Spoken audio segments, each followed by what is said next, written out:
Hoy vamos a recordar un poco al respecto de nuestro tercer tema que corresponde a trastornos del crecimiento y diferenciación celular. También conocida como adaptación celular. Cuando hablamos de la adaptación celular, vamos a señalar que dentro de este capítulo está la atrofia, la hipertrofia, la hiperplasia, la metaplasia y la displasia. Cuando yo digo, señalo atrofia, me refiero a un término en el que las células pierden el volumen, pierden su tamaño. En la hipertrofia existe, al contrario, un incremento del tamaño. Las células se convierten en células mucho más grandes, ¿no? Y cuando me refiero a hiperplasia, me estoy refiriendo a que existe un aumento del número de células, y la metaplasia es un estado en el que las células adultas se convierten en otras adultas, pero de mayor resistencia. En la displasia, como el nombre lo indica, dis significa alteración y plasia desarrollo. Existe acá en el epitelio un trastorno de la maduración, un trastorno del crecimiento, de la diferenciación, con una despolarización que puede presentar todo el espesor del epitelio, o una parte, un tercio inferior, un tercio medio, o todo el espesor del epitelio. Entonces hablemos ahora de la atrofia. ¿Qué significa atrofia? Atrofia, ya que habíamos comentado, que no es nada más que la disminución del tamaño celular.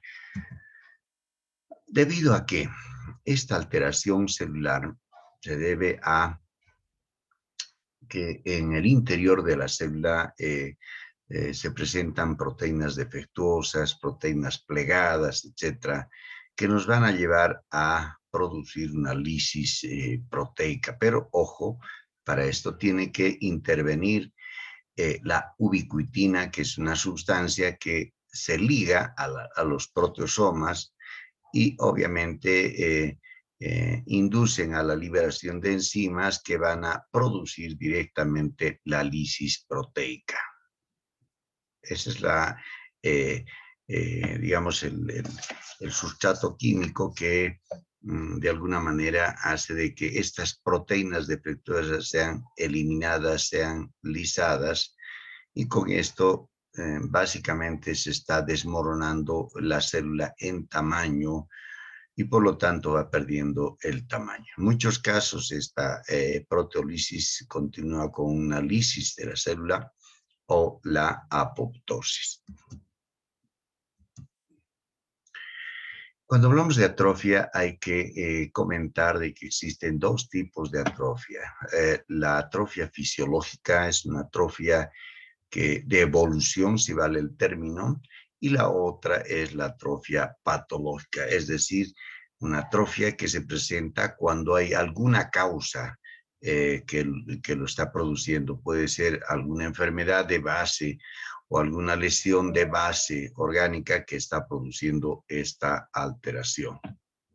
Entonces, cuando hablamos de la atrofia fisiológica, nos vamos a referir a la evolución que normalmente el ser humano y que también los animales tienen en este sentido. Y para mencionar un ejemplo, un recién nacido, el timo pesa 5 gramos, pero ni bien va pasando los años, etcétera, llegamos a los 2, 3 años, ya este peso del timo va involucionando, es decir, va perdiendo su peso.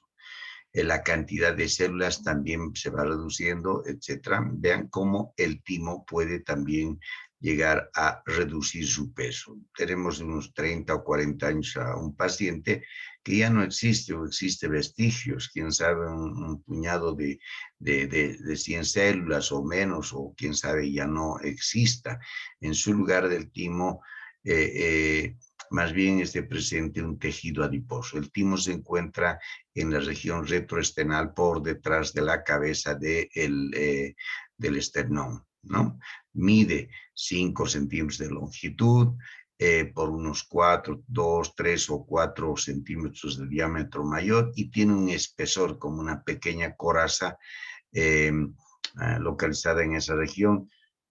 Tiene un espesor de 1 centímetro. Pero vean, llegamos a los 40, 50, ya no hay timo. Entonces, ¿qué significa? Que el timo ha sufrido un proceso de involución, en este caso una atrofia.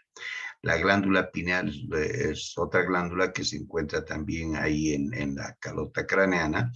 Miren, pesa de 100 a 200 gramos al momento del nacer, pero a medida que va pasando los años también, quién sabe, ya tengamos unos 20 o 30 gramos. Se dan cuenta, hay un proceso también de involución. Al final, esta glándula pineal logra calcificarse y tenemos que la glándula definitivamente ha sufrido un proceso de involución con atrofia, etc. Los ovarios, ¿no? Pacientes que de pronto tienen trastornos hormonales o simplemente han llegado a una cierta edad, ¿no? Han llegado hasta los 50, 60, 70 años. Si un ovario pesaba o medía 3.5 centímetros de diámetro, o quién sabe un poquito más o menos. Sin embargo, cuando ya se llega a esa edad, ya tenemos un ovario que puede pesar 1.2 o 2 centímetros de diámetro mayor. Vean, se está demostrando que la edad, la evolución de un paciente cronológicamente nos va a producir también unos ovarios atróficos. Los testículos, del mismo modo, ¿no? No es lo mismo hablar de una persona joven a una persona de unos 50, 60, 70 años de edad, donde disminuyen sus funciones, pero fundamentalmente porque existe atrofia en los testículos. La piel es fácil observar y comparar. La piel de ustedes jóvenes es turgente, sin embargo, si tomamos la manita y observamos la piel de una persona ya mayor, vamos a ver que esta piel está pergaminada, adelgazada, es decir, también está atrófica. Entonces tenemos ya entendido que fisiológicamente se produce la atrofia. Ahora hablamos de la atrofia patológica, es decir, en condiciones de enfermedad. Se deben a diversas causas y dentro de estas hablamos del déficit del riego sanguíneo, la pérdida de la inervación, la falta de uso, la falla hormonal, el déficit de nutrientes, la persistencia de lesión crónica, persistencia de presión y el envejecimiento, pero desde un punto de vista patológico, es decir, asociado a las distintas enfermedades.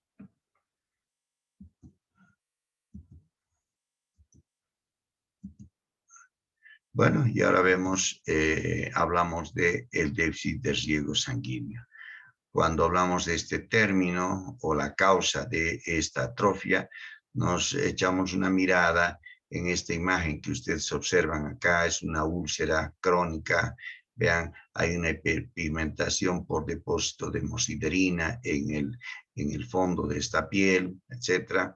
Entonces, cuando uno observa esta imagen, pues uno recuerda qué es lo que tiene. Y acá se acucia un poquito varices, entonces seguramente que tiene trastornos de riego sanguíneo esta úlcera. Son úlceras crónicas que pueden, quién sabe, durar un año, 3 meses, 4 meses, etcétera.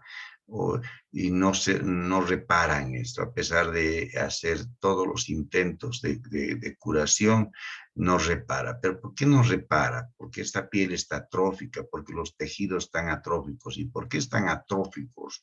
Porque no existe un buen riego sanguíneo, es decir, hay un déficit del riego sanguíneo en esta zona. Entonces, es otra causal de atrofia también. Acá tenemos este antebrazo. En esta región vemos una lesión producida por una mordedura de can, ¿no? Vean ustedes cómo están desgarrados, están triturados las estructuras que tiene este miembro, ¿no? En todo caso, esta mordedura ha producido la ruptura de nervios, etcétera, de trayectos nerviosos, de tendones, etcétera. Pero ya vemos acá que también se puede producir atrofia en los segmentos distales a la sección del nervio, ¿no? No se puede reparar el nervio, entonces lamentablemente el nervio seccionado que está llegando a una determinada zona, pues esta zona va a sufrir un proceso de atrofia. Acá tenemos otra imagen donde vemos un filete nervioso, vean acá los nudos de Ranvier, etcétera, ¿no? Se observa acá, ¿no? El filete nervioso por el centro, la vaina de mielina más clara está en la periferia, pero observamos acá, miren, acá hay una alteración, ¿no? El filete nervioso por el centro, pero una vaina de mielina con problemas degenerativos, una acumulación de mielina, una deformidad de este axón, vean ustedes.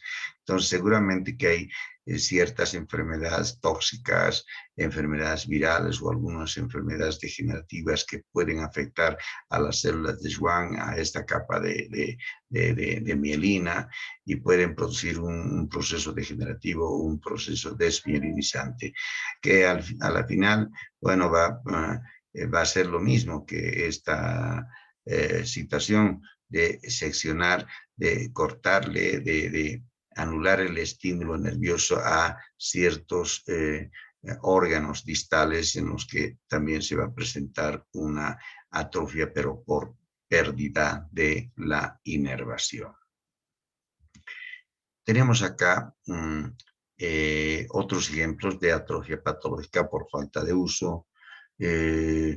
Cuando hablamos por falta de uso, nosotros observamos esta imagen de un pie de un paciente o una paciente con esa alteración. Miren, está deforme, hay contractura, hay un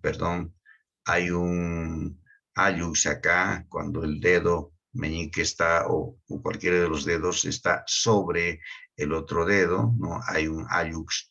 Bueno, pero ¿a qué me voy con el falta de uso? Son pacientes esta es una paciente que tiene artritis reumatoidea, ¿no? La enfermedad que afecta a las articulaciones, una enfermedad autoinmunitaria que afecta a las articulaciones, y generalmente son pacientes que no se mueven, ¿no? No caminan por evitar el dolor, ¿no? Por reducir, ¿no? El despertar el dolor en esta zona. Entonces son pacientes que no se mueven, tratan de estar en camita, tratan de estar sentadita al sol, etcétera. Pero resulta que esta forma de inmovilización para evitar el dolor, pues les va a llevar también a la atrofia por falta de uso. Hay cuantos reumatólogos, fisioterapeutas que indican que es bueno luchar contra esta deformidad que se puede presentar como complicación de la artritis reumatoidea, moviendo el miembro, ¿no? Moviendo el miembro, ¿no? Caminando o haciendo ejercicios, etcétera. Combatir este proceso destructivo que pueden sufrir estas articulaciones, ¿no? A través del PANUS. Bueno, ahí tenemos. Un ejemplo claro también resulta también citar en aquellos pacientes que usan sus vendas de yeso, ¿no? Uno se fractura y el médico le dice, bueno, este yesito va a estar por 3 semanas, por 30 días, por 45 días. Claro, uno pregunta y dice, ¿cuándo me sacan el yeso? Porque además de ser incómoda, nos inmoviliza cierto miembro, ¿no? Bueno, entonces esperamos ese tiempo y después de unos 30 días nos retiran el yeso y vemos que el brazo o el miembro que ha sido enyesado pues ha perdido el grosor, ha entrado en cierto grado de atrofia o hipotrofia y bueno, hemos perdido la fuerza y el traumatólogo pues nos envía a hacer fisioterapia para recuperar la tonicidad y el volumen de nuestras células, volumen de nuestro órgano, volumen de ese miembro afectado o lesionado por un trauma antiguo y que ha recibido ese yesito. Lo mismo sucede en pacientes con internaciones crónicas, hay pacientes que están en la cama por mucho tiempo, ¿no? 30, 40, un mes, 2 meses, 3 meses. Cuando vemos después lo levantamos y queremos que camine, pues hay una debilidad absoluta en miembros inferiores, en brazos, hay una pérdida ya del equilibrio. ¿Por qué? Porque ha habido en todo ese tiempo, se ha producido una atrofia por falta de uso de la musculatura, sea de miembros inferiores, superiores de la cadera, etcétera. Otro ejemplo de atrofia también se produce en la falla hormonal. Vemos acá, ¿no? Normalmente es una, con el respeto de las damas que están presentes, bueno, nosotros tenemos una región vulvar, ¿no? Que tiene esta característica. Generalmente los pacientes vienen, doctor, van del ginecólogo y comentan, hay mucho escozor, prurito, ¿no? Doctor, tengo sequedad. Claro, precisamente porque hay una capa muy adelgazada, ¿no? Una epidermis muy adelgazada y elementos inflamatorios que están por debajo, etcétera. Entonces, a veces estas lesiones atróficas de la vulva, etcétera, vagina, etcétera, se deben a trastornos de tipo hormonal, ¿no? Muy bien, sabemos que cuando ya uno llega a cierta edad, pues hay problemas de déficit hormonal, en este caso del estrógeno, ¿no? El tratamiento en estos casos, ojo, pero hay que hacer muchos controles para verificar si no hay ninguna lesión previa en mama o en genitales internos femeninos, pues el tratamiento es un tratamiento que reemplaza a ese estrógeno que está ausente en esta mujer, ¿no? Lo propio acá vemos, tenemos un parénquima testicular, ¿no? Vean, un parénquima testicular con sus paredes hialinizadas, vean lo gruesa de esta pared hialinizada, pero lo fundamental es que estos túbulos seminíferos presentan un epitelio discontinuo, adelgazado, y observamos que en el interior, en la cavidad, en el lumen de estos túbulos, no existen espermatozoides, espermátidas, etcétera. ¿Vean? Entonces aquí hay también atrofia testicular. Esta atrofia testicular se puede ver a diversas causas, ¿no? Uno, la vejez, otro puede ser que existan trastornos en la producción de la testosterona, ¿no? Entonces, el paciente puede estar como con el síndrome de Klinefelter. El síndrome de Klinefelter, un poco para acordarse, pues presentan gónadas muy pequeñas, a pesar de que el individuo de la persona tiene una estatura muy alta, bueno, pero presenta unos testículos muy reducidos de volumen. Precisamente estamos observando porque hay atrofia de túbulos seminíferos, atrofia testicular. Cuando hablamos de déficit de nutrientes, observamos esta imagen que siempre la tengo presente. Es un pacientito que tenía como unos 15 o 16 años de edad, ¿no? Cuando lo vi por primera vez dije, pues es un paciente que tiene un problema grande, es un problema que está muy desnutrido y además pensé o pensamos que era un viejito que tenía más edad.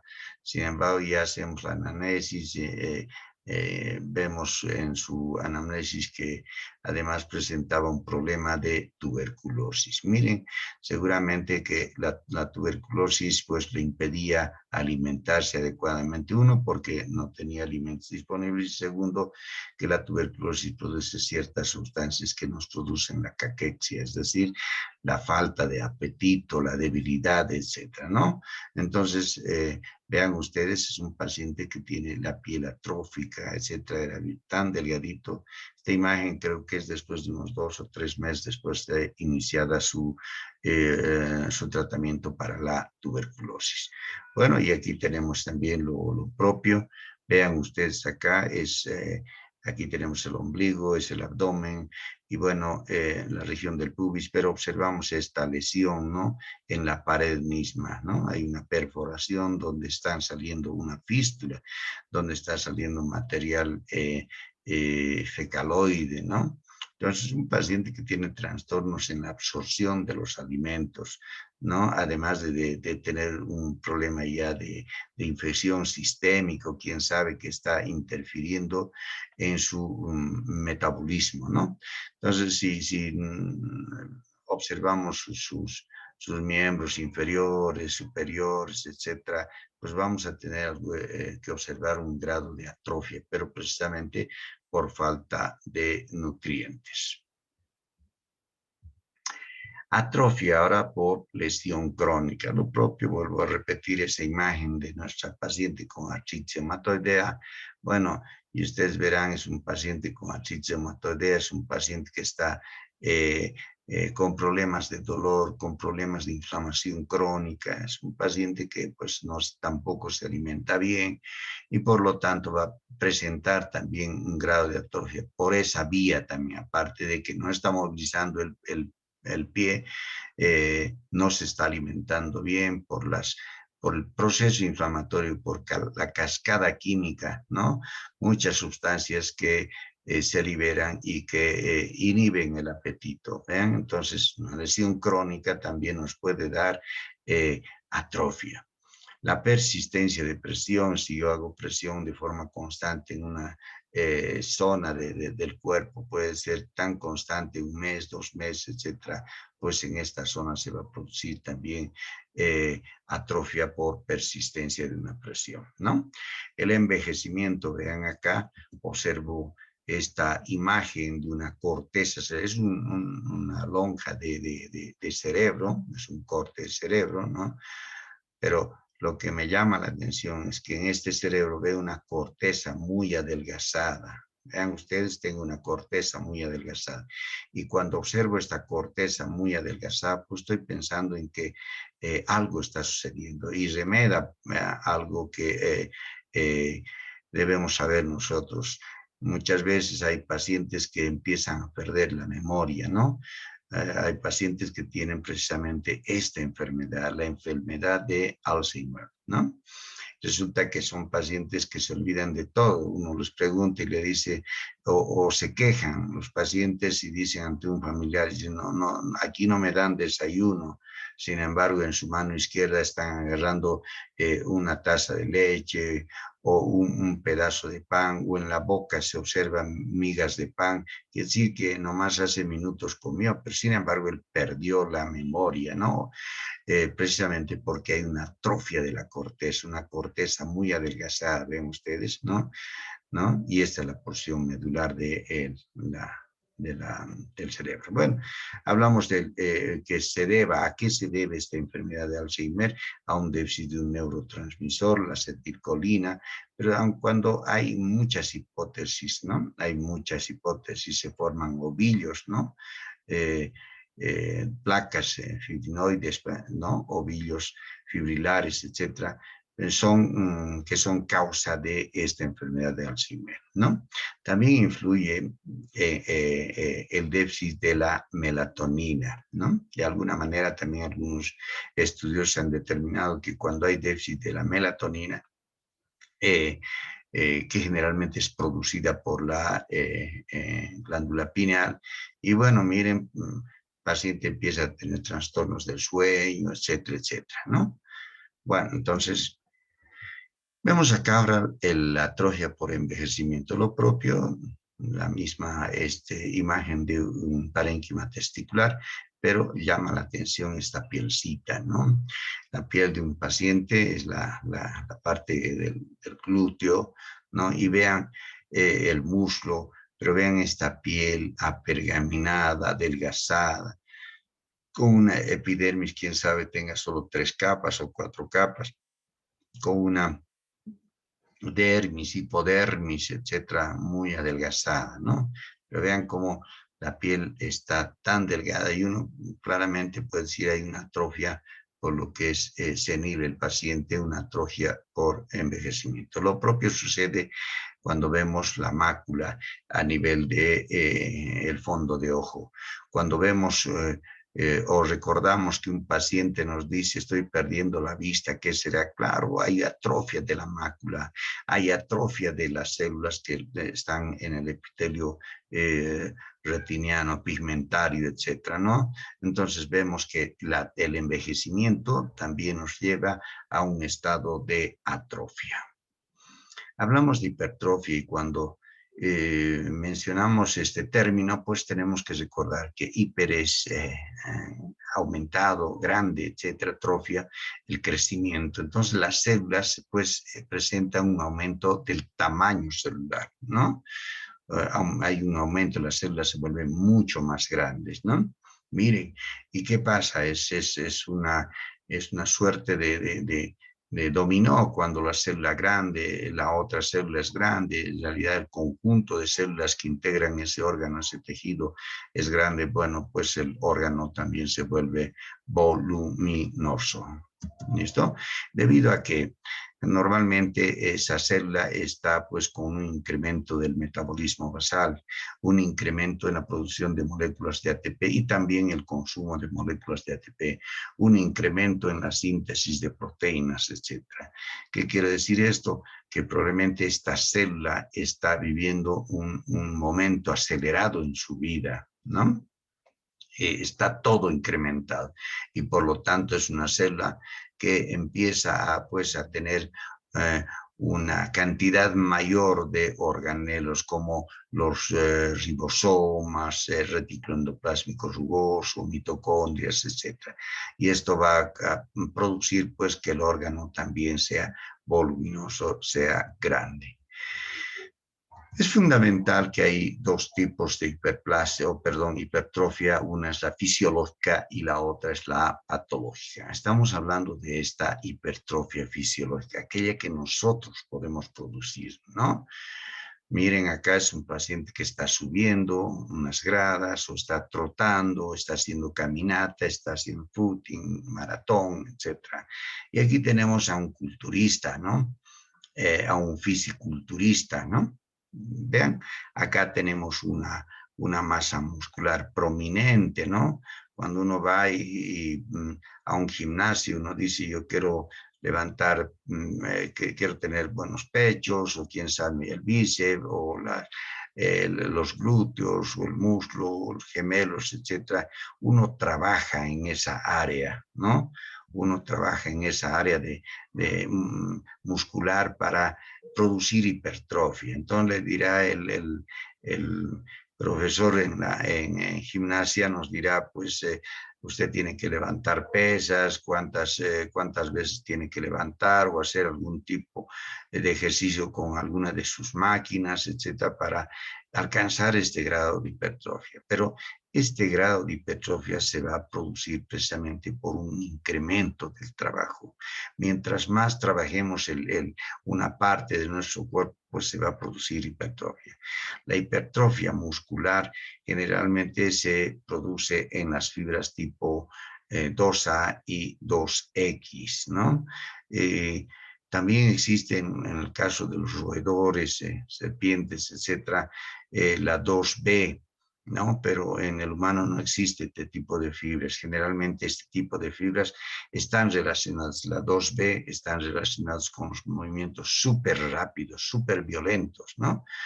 Entonces, los movimientos son tan rápidos de una rata o de un ratón o qué sé yo, de un roedor, de un reptil que uno está pensando que está caminando para adelante, pero casi en milésimas de segundo está frente a nosotros, se da la vuelta. Entonces, esos movimientos rápidos pues están coordinados por esas fibras tipo 2D, ¿no?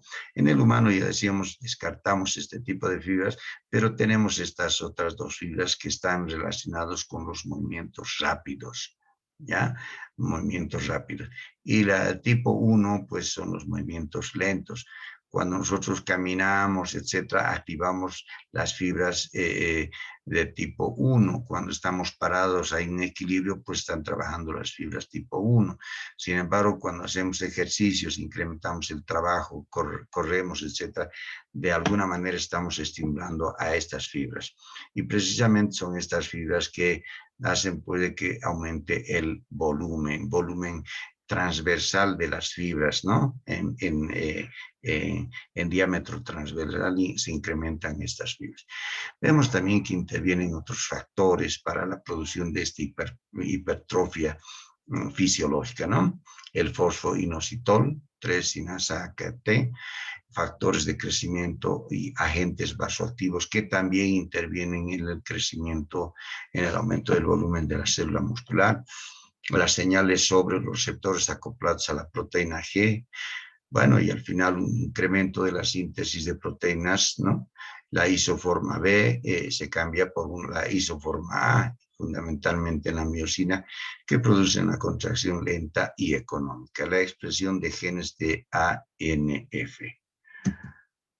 Aquí tenemos una imagen con la hipertrofia. Vean, acá tengo un contorno celular, un citoplasma grande, un núcleo relativamente normal en cuanto a la relación núcleo-citoplasma con su núcleo prominente, la cromatina grumosa que se encuentra ahí en el interior del núcleo, su núcleo prominente. Bueno, vemos acá que el citoplasma está atiborrado, ¿no? Con algunos elementos que ensucian la homogeneidad de este citoplasma, ¿no? Que contrastan esta homogeneidad. Pero estos elementos que aparecen acá, pues corresponde, quién sabe, a mitocondrias, aparato reticular de Golgi, etcétera, etcétera, que de alguna manera, pues, se ven incrementados. Es un proceso, es un estado en el que la célula ha aumentado su función y por lo tanto requiere de energía, requiere de una síntesis de proteínas, requiere del catabolismo de las proteínas, etcétera, lípidos, etcétera. Entonces, vean, se han incrementado estos organelos para producir pues este aumento del tamaño, del volumen de la célula, producir una hipertrofia. Es fundamental decir que en los estados de hipertrofia existe un incremento del citocromo P450, una sustancia que cumple una función antioxidante. Ahora, hablamos de la hipertrofia muscular patológica, que quiere decir en condiciones de enfermedad. Vean esta pierna, ¿no? En el que realmente los gemelos están relativamente muy grandes, ¿no? Hay una hipertrofia de la pantorrilla, ¿no? Generalmente esto se observa en los casos de enfermedades como en la enfermedad de Duchenne, donde hay una pseudo hipertrofia de la pantorrilla, ¿no? Pero ya existe concomitancia de una enfermedad, ¿no? De los axones, una enfermedad de la inervación, de la unión neuromuscular, etcétera, que de alguna manera va a condicionar esta hipertrofia muscular. Observamos acá este corazón, ¿no? Este corazón que por alguna casualidad observamos acá la aorta, ¿no? Puede ser que exista una obstrucción acá o el paciente haya tenido hipertensión arterial y usted sabe bien, la hipertensión arterial hace de que suba la presión intraaórtica, cavidad ventricular izquierda. Entonces, esta condicionante, este problema obstructivo, este problema que restringe el flujo circulatorio, pues nos va a producir hipertrofia cardíaca, fundamentalmente en el ventrículo izquierdo. Y si fuera la lesión en los pulmones, el órgano afectado, en este caso va a ser el ventrículo derecho, donde la sangre va a tener muchos problemas en ser distribuida hacia los pulmones. Acá, como estamos observando una aorta, el problema va a centrarse en el ventrículo izquierdo. Imágenes de una hipertrofia patológica, ¿no? Donde hay un aumento del volumen de las fibras, pero son en el diámetro transverso, ¿no? Acá tenemos imágenes acá, ¿no? Observamos que el interior de este citoplasma presenta este granulado fino que se deben a las fibras de tipo, ya les decía, fibras de actina, miosina, etcétera, que lo componen. Pero además está pues la cantidad enorme de mitocondrias, la cantidad enorme de ribosomas que están sintetizando proteínas contráctiles. Existen dos tipos de hipertrofia. Al principio, nuestro organismo trata de compensar, trata de adaptarse a esa nueva forma de vida, ¿no? Esa nueva forma de vida y se denomina hipertrofia concéntrica o compensada. Como hay una obstrucción, la sangre no puede atravesar esa obstrucción, ya sea de la aorta, y por lo tanto el corazón empieza a esforzarse más, a contraerse, a dilatarse, a estirarse y a contraerse de forma más enérgica. Este trabajo ha hecho pues de que este corazón y sus células empiecen a ganar volumen, se produzca una hipertrofia concéntrica. ¿Por qué digo concéntrica? Porque pues está reduciendo el espacio, ¿no?, de la cavidad. El crecimiento es hacia el centro, concéntrica. En este momento existe una hipertrofia concéntrica que es compensada, ¿no? Es una hipertrofia concéntrica compensada. Pero ¿qué pasa si el paciente tiene un problema qué sé yo, tirotoxicosis, un problema de tiroides, tiene otro problema más serio? Entonces vamos a tener esto, que la hipertrofia llegue hasta cierto punto de compensar y luego pasa al terreno de la descompensación. El terreno o la hipertrofia llega a ser una hipertrofia descompensada, una hipertrofia excéntrica, donde las células siguen siendo grandes, sin embargo ya hay una laxitud. Estas células pierden la capacidad de contractilidad, ya no se contraen, se dejan reposar, se dejan estirar por la volemia que queda atrapada en el interior de esa cavidad ventricular. Vemos esta pancita que corresponde a una pancita de una mujer embarazada, ¿no? Resulta que uno dice, ¿qué existe acá? Existe una hipertrofia de las células del miometrio, ¿no? De las células musculares del útero. Cuando uno recuerda el útero, pues, de una damita, quién sabe, mida desde el cuello uterino, desde el cervix hasta el fondo, quién sabe tenga una medida de unos 7, 8 o 9 centímetros de longitud, pero si nosotros colocamos un, una cinta métrica, pues llevamos desde acá hasta al fondo uterino, pues vamos a ver que tiene 28, 30, 32 o quién sabe más, dependiendo del tamaño y del número de embarazos que tenga la mujer o que haya tenido la mujer, ¿no? Pero vean, es un útero grande. Luego entonces en estas fibras sucede un proceso asociado, un aumento del volumen de las células, pero también existe una hiperplasia, un aumento en el número de las células, ¿eh? Primero aumenta el tamaño y luego también aumenta el número de células para alcanzar esta longitud, este diámetro y soportar al producto que tenga en el interior el feto. Entonces, en el embarazo hay una combinación de hipertrofia e hiperplasia. La hipertrofia e hiperplasia en este caso puede ser fisiológica, es fisiológica, ¿no? Por eso algunas personas tienen mal descrito. ¿Qué tiene la fulana, la señora? Pues está enfermita. ¿Y qué tiene? ¿Algo grave? No, está embarazada.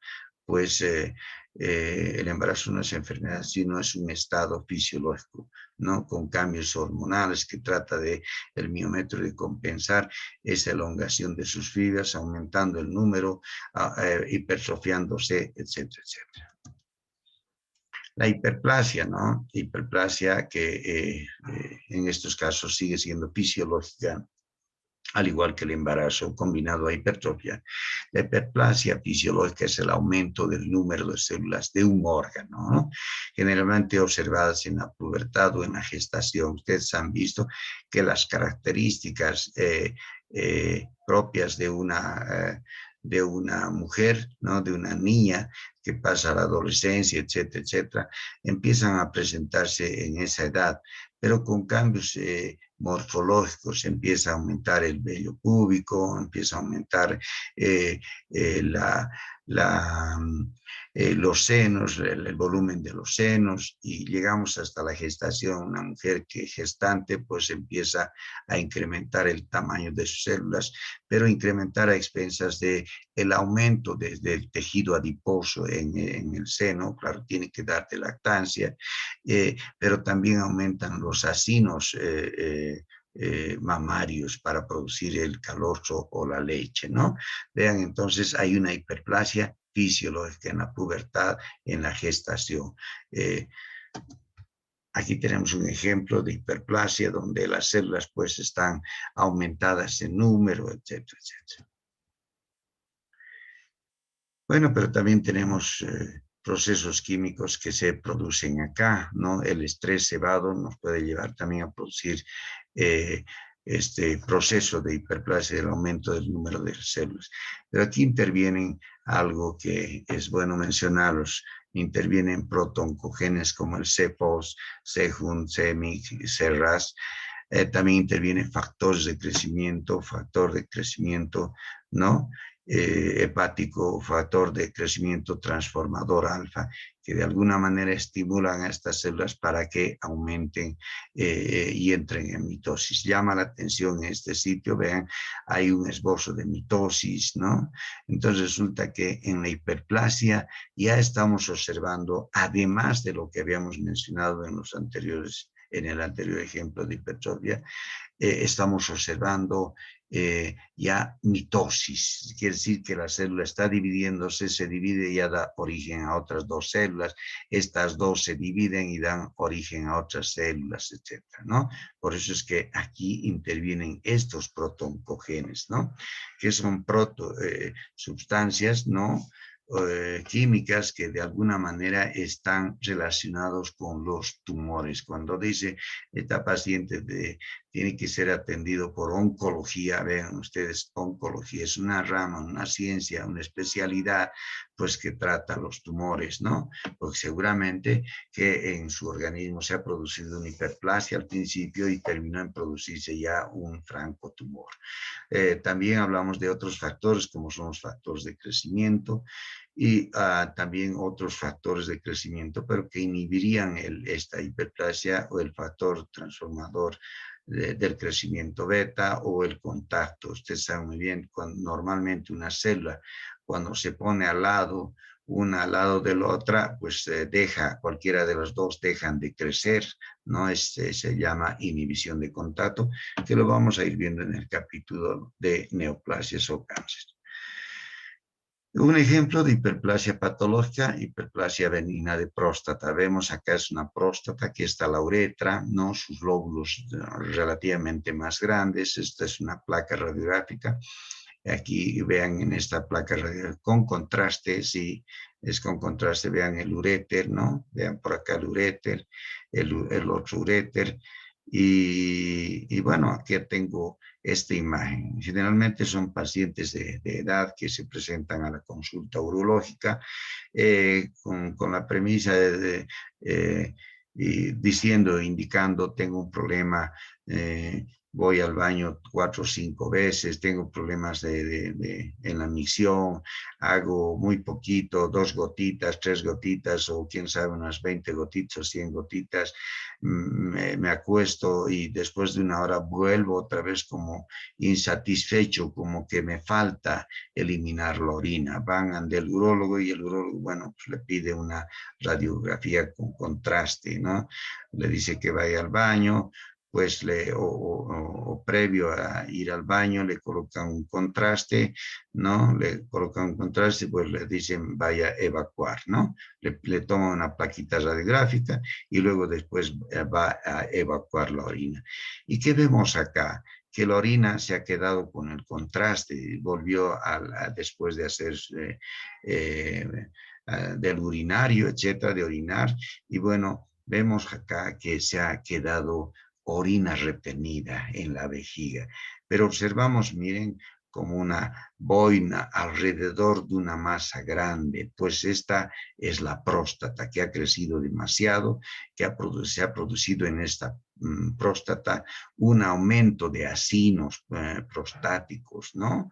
Un aumento de acinos prostáticos, de células, etcétera. En otras palabras, se habrá producido una hiperplasia patológica. Decimos benigna porque es el término acuñado, ¿no? En crecimiento. Todas las personas cuando alcanzan cierta edad tienen algún grado de agrandamiento prostático, ¿no? Todos, no hay individuo que no vaya a este camino, ¿no? Sean de 70, 60, 50, todos empezamos, quién sabe, con un tamaño de, en este caso, tan jóvenes escuchando esta clase, quién sabe, tenga unos 13, 14, o 15 o 17 gramos, pero llegamos a unos 50, 60, ya tenemos 37, 40, 50, 100, 120 gramos. Vean la magnitud del incremento de las células, incremento del tamaño de ese órgano. Hiperplasia benigna de próstata. Aquí tenemos algunas imágenes que las saqué de internet. Observamos esto, miren los lóbulos prostáticos, ¿no? Pero vean cómo de alguna manera, después de obtener esta pieza, cómo se ha sacado esta pieza y se ha demostrado que esto estaba produciendo una obstrucción urinaria, ¿no? Acá vemos lo propio, es una hipertrofia o una hiperplasia prostática, vean, crecida, obstruía seguramente la eliminación de orina. Miren, esta orina ha tenido que refluir, ¿no? Miren, retrógradamente, miren, se ha ido refluyendo hacia los uréteres. Mire, se ha dilatado tanto los uréteres, aquí se coleccionaba orina que no podía salir por esta hiperplasia prostática o hipertrofia mal dicha también. Bueno, pero vemos acá que ha repercutido en el riñón para producir esto que se llama dilatación de la pelvis renal, ¿no? En muchos casos termina produciendo un hidrouréter, ¿no? Bueno, ahí está el ejemplo. Hablamos de otra hiperplasia patológica, también es la hiperplasia endometrial. Normalmente una damita deja de tener su ciclo menstrual a la edad de unos 40, 45. Hay personas que llegan a 50, 52. Pero ¿qué pasa con aquellas personas que están cercanas a la menopausia y presentan sangrados muy abundantes, ¿no? En término promedio, 2, 3 días y bueno, empieza a cesar el sangrado y pasa el ciclo menstrual. Pero ¿qué pasa con aquellas personas que tienen un ciclo de una semana, 2 semanas y están sangrando? Y a veces la paciente llega al consultorio de ginecología y dice, doctor, yo he tenido sangrado y ya estoy así. Y bueno, solo el verlas, ¿no? Solo el verlas, ver la facies que presenta una facies anémica, uno dice, wow, esta señora está perdiendo demasiada sangre. Entonces, a la anamnesis, al interrogatorio, la paciente nos menciona, sí, que he tenido un sangrado con coágulos, estoy desde hace una semana, me sangra, yo pensé que se iba a parar, pero sigo con el sangrado, me debilita, no tengo ganas, pienso que quiero dormir, entonces, o estoy con mucho sueño, no tengo voluntad para nada, hay una pérdida de fuerza, hay una fatiga, etcétera. Entonces uno empieza a analizar y dice, ¿de dónde está sangrando? Vía genital, perfecto. Le hacen aquello que nosotros hemos aprendido, ¿no? Hemos aprendido y se llama hacer un legrado, ¿no? Se legra esa cavidad uterina, se extrae ese tejido y se lo envía a patología. Allá determinan que hay un aumento en el número de glándulas, es más, las glándulas están espalda con espalda, muy al lado, pero fundamentalmente estas glándulas presentan un aumento inusual de estratos, del número de células. Hay una hiperplasia, ¿no? Es una hiperplasia patológica. Dirán es una hiperplasia leve, una hiperplasia de alto grado, una hiperplasia típica. Algo habrá que hacer en estos casos, ¿no? Si es una hiperplasia leve, incipiente, pues le darán algún tratamiento hormonal. Pero si ya vemos que tiene esta imagen, wow, nos cuidamos porque esto está pues ya cerquita a producirse un cáncer, a convertirse en un adenocarcinoma. Y lo que hacemos, o lo que hacen los ginecólogos, bueno, dicen, ¿sabe qué, señora? Le vamos a hacer otros estudios y la verdad hay que realizarle o practicarle una histerectomía, es decir, le sacarán el útero, extirparán el útero, porque definitivamente esta hiperplasia puede ir o está en el camino de producir un cáncer, ¿no? ¿Vean? Aquí tengo un ejemplo también de hiperplasia patológica. Vemos esta niñita que presenta esta imagen, ¿no? En el cuello muy resaltante de esta tiroides, ¿no? Y de pronto alguien va o va por Tarija o algún lugar, ¿qué tiene esa paciente? Ven que el cuello a nivel de la región tiroidea pues está incrementada de volumen, uno dice, tiene el coto en nuestro medio o el bocio, ¿no? Pero ¿qué es el bocio? El bocio no es nada más que un estado también de hiperplasia, ¿no? Hiperplasia de acinos, o perdón, de folículos tiroideos, de aumento del número de células de folículos tiroideos, ¿no? Y a veces, ya les comentaba, la hiperplasia, pues es asiento de esto, es una pieza de tiroidectomía, ¿no? Se le ha extirpado la tiroides, pero es asiento de qué? Asiento de cánceres. Ya les decía, estamos hablando de mitosis en la hiperplasia. Miren cómo acá se ha producido la formación de un tumor, se ha formado un tumor, no una masa distinta del resto de la glándula tiroides, ¿no? Miren, y precisamente nació en esa hiperplasia. Observamos histológicamente, miren cómo aparece un borde de cepillo, miren, como si fueran unas papilas, ¿no? Corresponde a un carcinoma papilar, pero que ha tenido su base en algún grado de hiperplasia, que ha presentado esta glándula tiroides. Lo propio sucede en los casos de las verrugas en la piel. Si tuviéramos una verruga por acá o en esta parte, hacemos un cortecito, lo enviamos a patología, observamos al microscopio y observaríamos que la verruga también es un ejemplo típico de una hiperplasia patológica, es decir, hay un incremento del número de células en esa epidermis, de forma que tiene a veces este crecimiento verruciforme, ¿no? Que puede presentar esta verruga a la histología.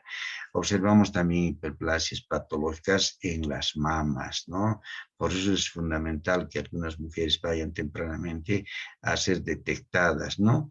Miren acá, es un acino mamario, ¿no? Es un ducto mamario en realidad, miren estos ductos, pero presentan hiperplasia, ¿no? Me gustaría ver que los ductos fueran así, ¿no?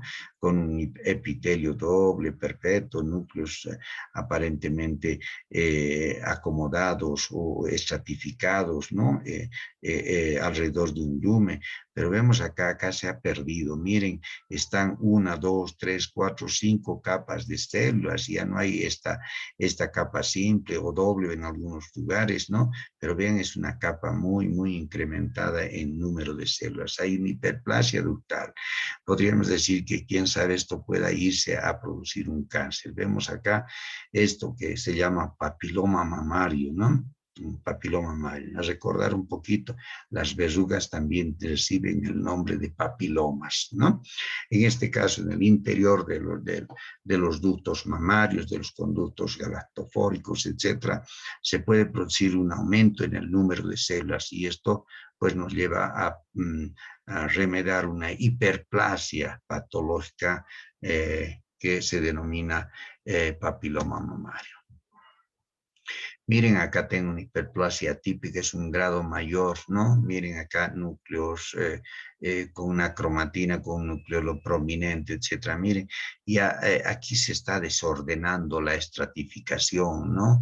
Y miren, los grados ya de hiperplasia típica son grados que hay de hiperplasia que pueden ser leve, simple, etcétera.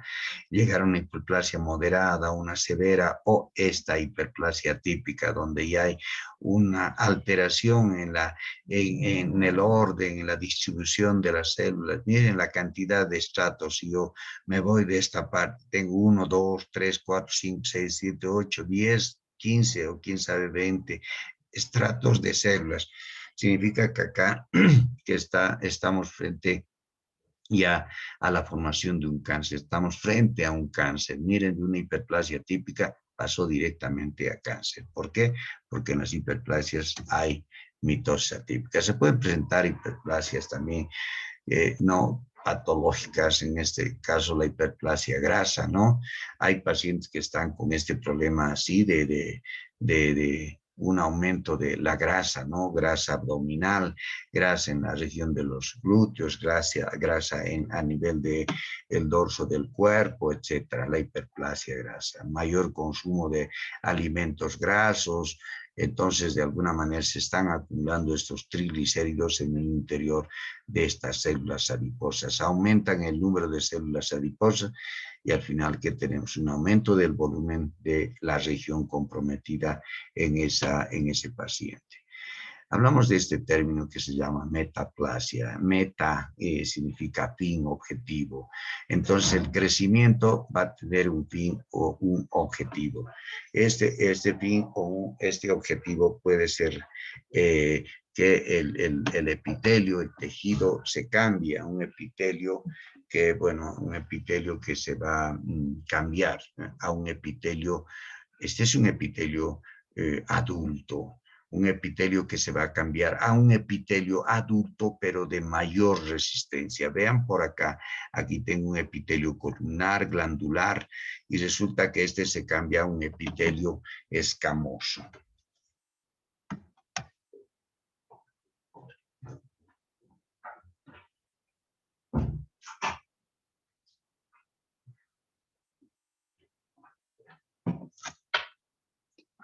Bueno, entonces, vean, es apreciable esta situación. Vean, parece un epitelio escamoso, un epitelio que estuviera queriendo hacer piel. Y esto se presenta generalmente en ciertos lugares, en ciertas regiones, como el epitelio bronquial, ¿no? Nosotros vemos que es un epitelio que tiene cilios y al final puede terminar en producir esta metaplasia escamosa, ¿no? A veces el tabaquismo, ingresa el tabaco, tiene agentes químicos, alquitrán, hidrocarburos aromáticos, un montón de sustancias tóxicas que irritan este epitelio, y este epitelio, bueno, al no soportar al principio pierden sus cilios y no soportar más esta irritación por estos agentes químicos que está ingresando, bueno, empiezan a convertirse en células escamosas. Miren, entonces hay una metaplasia escamosa. Y claro, nosotros vemos que en las cajetillas de cigarrillo hay una leyenda que dice fumar es dañino para la salud, y tiene una imagen de un cáncer de pulmón para que ustedes tengan más o menos la idea de la gravedad de fumar el tabaco, no fumar un cigarrillo, ¿no? Vean, de alguna manera al principio lo que van a producir es un aumento o una disminución o una pérdida de los cilios vibrátiles que nos ayudan a expulsar el moco, pero después, miren, ya van a perder esto y las células cambian, se truecan en estas células escamosas. Hay una metaplasia escamosa. Son pacientes que hacen lo que a continuación les voy a comentar. Al principio fuman y fuman, tienen esa voz gruesa, grave, que a muchas damitas sí les encanta, pero a medida que van pasando el tiempo, siempre andan haciendo esto como tratando de expulsar las flemas. ¿Por qué? Porque ya no existen cilios. No, en su lugar hay un epitelio resistente que no permite la eliminación de la secreción bronquial, porque se ha producido una metaplasia escamosa. Y claro, al final de esto son pacientes que fuman por año y al final terminan en producir un cáncer broncogénico, un cáncer a nivel de los bronquios o de los pulmones. Bueno, ¿qué pasa en la metaplasia? Existe una reprogramación de células madre, ¿no? Estas células madre, todo el epitelio cilíndrico tiene células madre, estas células empiezan a reprogramarse y dicen, bueno, en la siguiente tanda de réplica, bueno, pues tendré que formar otras células mucho más resistentes como son las escamosas. Aquí tengo un epitelio, vean ustedes, es un epitelio del cuello uterino, ¿no? Vean, es un epitelio escamoso exocervical, a este otro lado también tengo un epitelio escamoso, y vean esta zona transicional, donde se convierte ya, donde se cambia a un epitelio cilíndrico, ¿no? Un cilíndrico productor de mucus, ¿no? Pero, ¿a qué viene este ejemplo? Acá veo partículas virales, miren acá partículas virales, ¿no? La presencia del virus del papiloma humano. Muchas veces, si son las cepas 16, 17, estas pueden trocar y producir un cáncer acá, ¿no? Hay quien sabe, al principio se produzca una metaplasia y después directamente vaya a producirse un cáncer, ¿no? Existen dos formas de presentación de la metaplasia. Esta que hemos hablado de la epitelial, pero también existe otra metaplasia a nivel del tejido mesenquimal. Seguimos con la metaplasia epitelial. Vean ustedes, esto es una mucosa gástrica donde estamos observando la presencia de células no glandulares y productoras de mucina, ¿no? Resulta que el estómago, ante un efecto agresivo, qué sé yo, una infección por el papiloma, perdón, por el Helicobacter pylori, etcétera, o la ingesta de ácidos o algún proceso que está irritando crónicamente ese estómago, hace pues que la mucosa se trueque, se cambie, se presente una metaplasia de tipo intestinal, ¿no? Las células madre empiezan a reprogramar y en vez de producir células simples así, pues empiezan a producirse o a diferenciarse en células pues mucosecretantes, con el efecto de que el moco que produzcan aminore el proceso de irritación, la acidez, la hiperacidez gástrica, ¿no? Vean, metaplasia intestinal, ¿no? No tendríamos que ver estas células calciformes en la mucosa del estómago, pero las células madre están siendo reprogramadas o se están reprogramando para producir y generar este tipo de células. Metaplasia mesenquimal es cuando se produce generalmente en el tejido conectivo. Saben muy bien que las células del tejido conectivo son células también que guardan cierto potencial de réplica. En algunos casos de traumas, etcétera, este tejido conectivo a la larga puede dar origen a un tejido óseo, a un tejido cartilaginoso, etcétera, a la formación. Vean, es una metaplasia mesenquimal que se origina en las células mesenquimales del tejido conectivo, que pueden diferenciarse en hueso, cartílago, etcétera, etcétera, etcétera. Y por último hablamos de nuestra displasia. Cuando hablamos de la displasia tenemos acá, vean que es una citología en la que existe definitivamente una alteración en la relación núcleo-citoplasma, ¿no? Núcleo grande, incluso, qué sé yo, núcleo doble, ¿no? Vean esta otra con cromatina condensada, se observa una cromatina irregular en el interior, hipercromática en el interior de esta célula. Miren esta otra, la relación núcleo-citoplasma ya se ha perdido, a pesar de que esta es una célula intermedia, pero ya se va perdiendo. Vean, esta parece ser una célula cornificada o queratinizada, pero ya se ha perdido la relación núcleo-citoplasma. Entonces, displasia, ¿qué significa? La alteración en la maduración, en la proliferación, en el crecimiento de unas células en el espesor de un epitelio. Miren, esta es una imagen de un cuellito, no es el cuello uterino que lo vemos al espéculo, ¿no? Observamos aquí tenemos el canal endocervical, ¿no? El orificio cervical, perdón, externo, y vemos esto, ¿no? Una mucosa normal, rosadita, que nos habla de que el cuello uterino, el epitelio, está aparentemente normal. Pero De pronto vemos que esa mucosa ya presenta algunas zonas de irregularidad, ¿no? Y hablamos de un NIC de bajo grado. En otras palabras, NIC es la abreviatura de neoplasia intraepitelial cervical. Neoplasia intraepitelial cervical de bajo grado, ¿no?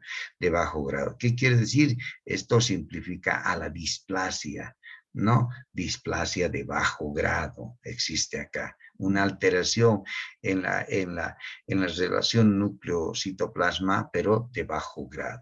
Y luego entramos al NIC de alto grado, quiere decir una alteración en la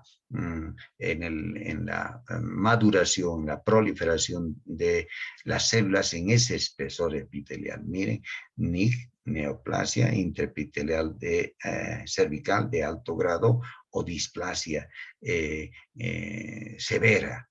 Miren, y estamos cerquita de lo que es producción de un cáncer. Miren la progresión.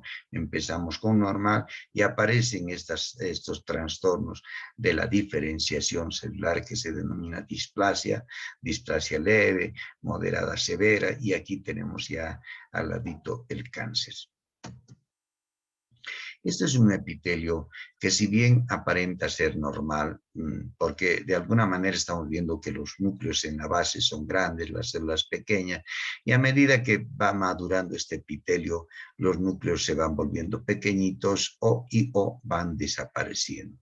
Pero aquí tenemos una infección por el papiloma virus humano, estos halos que están haciendo alrededor de las células, que ya es un indicio de que este epitelio va a sufrir un proceso displásico, va a sufrir una displasia, sus células se van a displasiar, ¿no?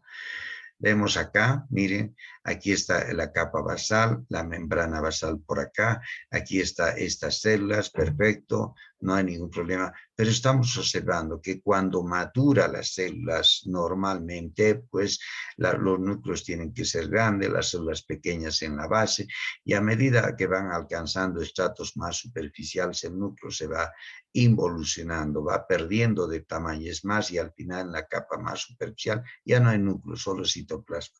Pero vemos acá que se ha invertido absolutamente ese concepto, ¿no? Aquí hay un trastorno de la maduración, un trastorno de la diferenciación, un trastorno de despolarización, ya no siguen ese polo de crecimiento, están echados al azar, por decir, ¿no? Miren, núcleos grandes, los halos perinucleares, que son típicos de la presencia del virus en el núcleo de estas células, ¿no? Entonces, ¿qué es displasia? El desorden de la maduración, el desorden de la proliferación, una despolarización celular y una desdiferenciación celular que se observa en la displasia. Vemos más, vean estos núcleos grandes, hay una despolarización, no sé si están creciendo en ese sentido, se está yendo para este otro lado, una desorganización, etcétera, etcétera. Vemos más, miren, hay una mitosis, y claro, estamos llegando, quién sabe, a una displasia de grado severo. Los vamos a ver en alguna clase que nos corresponda también hablar de displasias, vamos a hablar de displasias y de carcinoma in situ. Decimos carcinoma in situ cuando estas células aún todavía no han roto la membrana basal. Si rompen la membrana basal, entonces ya estaremos hablando de un carcinoma microinvasor o invasor. Precisamente es lo que nosotros como estudiantes ya debemos ponernos en la cabecita para llegar a determinar lesiones en este caso preneoplásicas, y no llegar a diagnosticar o atender pacientes con cánceres ya invasores, podríamos decir que son difíciles de tratamiento o ya no tienen tratamiento, ¿no? Entonces vean, vuelvo a mostrarles la progresión del cáncer iniciada en una displasia. Y bueno, con esto quiero terminar esta clase dejándoles este paisaje muy bello, ¿no? Es una laguna, pues allá en el sur, ¿no? en Uyuni y vemos, ¿no? Es una laguna con mucha transparencia, pues quiero dejarles a ustedes que estos conocimientos sí les sirvan y ya pues empiece a ser parte de nuestro stock de biblioteca que tenemos para llegar así